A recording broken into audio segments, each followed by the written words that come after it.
para hablar más de la situación del Banco FAMSA y de su grupo comercial. Saludamos con mucho gusto a Mario Di Constanzo, ex titular de la Conducef, experto en temas financieros.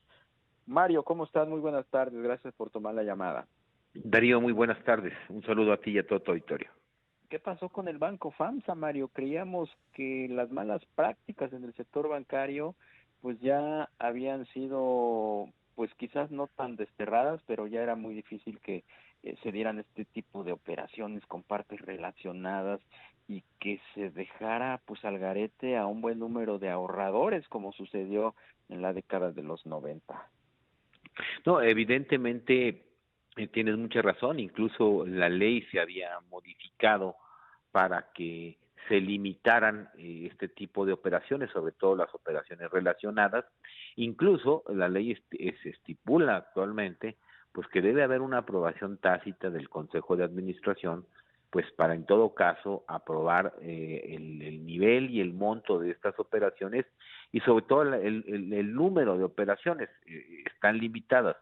¿Qué sucedió en FAMSA? Mira, yo creo que ahí sucedieron tres cosas importantes. Primero, es evidente que el Consejo de Administración o se hizo de la vista gorda o no fue informado de esta situación. Me atrevo a pensar que sí sabían que se estaban dando estos pues autopréstamos o préstamos a partes relacionadas, pero yo creo que lo más importante aquí es que estos préstamos se disfrazaban de cuentas por cobrar, que también esto lo advirtió la CNBV, pues que hace casi ya, casi un año que se dio la intervención y la liquidación a Banco FAMSA, en donde estos créditos que se daban a partes relacionadas evidentemente se escondían como cuentas por cobrar, lo cual puede configurar un fraude.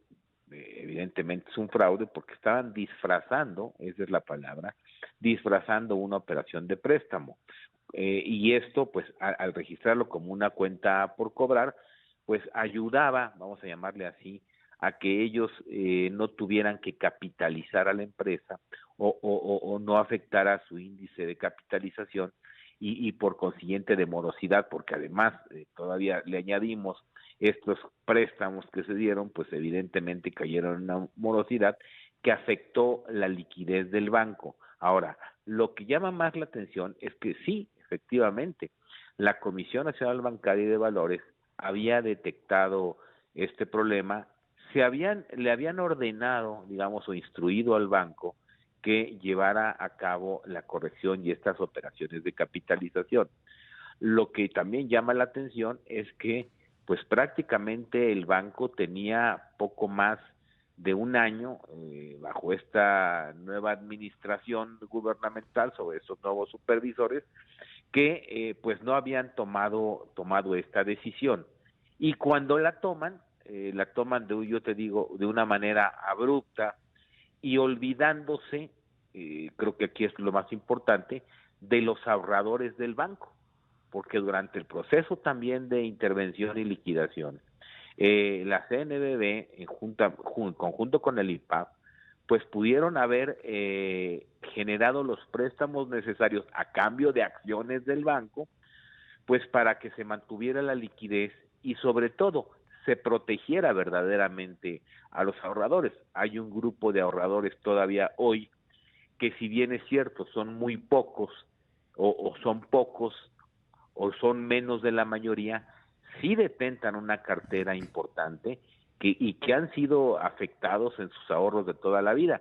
Y no estamos hablando de grandes magnates, si de grandes ahorros, estamos hablando de gente que tenía trabajadores, profesores, que tenían los ahorros de toda su vida, gente que había vendido propiedades y que en lo que veía que hacía, guardaba el dinero ahí porque daban una tasa de interés, vamos a llamarla así, atractiva, y que perdieron sus ahorros y todavía hoy no los pueden recuperar, más aún cuando esta situación yo creo que ha evidenciado los cambios y la actualización que se requiere hacer pues en la ley del IPAB, en el esquema de seguro bancario, que pues si lo vemos hoy yo no te diría que opera realmente como un seguro, porque al final del día las personas a las que no les cubren, digamos, el total de sus ahorros, pues acaban también pagando, porque el IPAP se cobra primero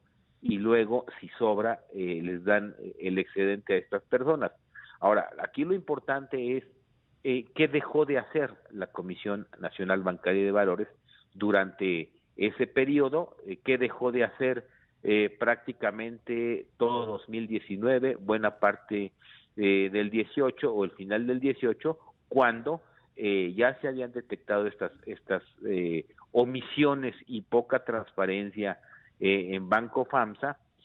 Sí hay algunos antecedentes de advertencias, y es ya en 2019, en 2020 yo te diría, cuando pues la situación se vuelve insostenible. Entonces, creo que la ley sí se mejoró desde los 90, en donde tuvimos pues lo que todos vimos, el quebranto bancario, pero también es cierto que quien quiere violar la ley, la va a violar. Ahora, el problema a mí y lo que me desconcierta es que tenemos ya casi un año de esta intervención y hoy no hay culpables.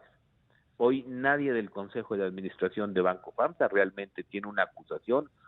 Que yo sepa, no se han levantado demandas, si apenas y se concluye o apenas se está llevando a cabo el proceso de intervención del banco, y yo creo que sería una pregunta muy pertinente. ¿Cuándo van a empezar pues las denuncias que tendría que hacer la Comisión Nacional Bancaria y de Valores a los integrantes del Consejo de Administración, a los consejeros, a los comités de auditoría y de vigilancia del propio banco? Claro. Mario, buenas tardes, te saluda Rogelio Varela.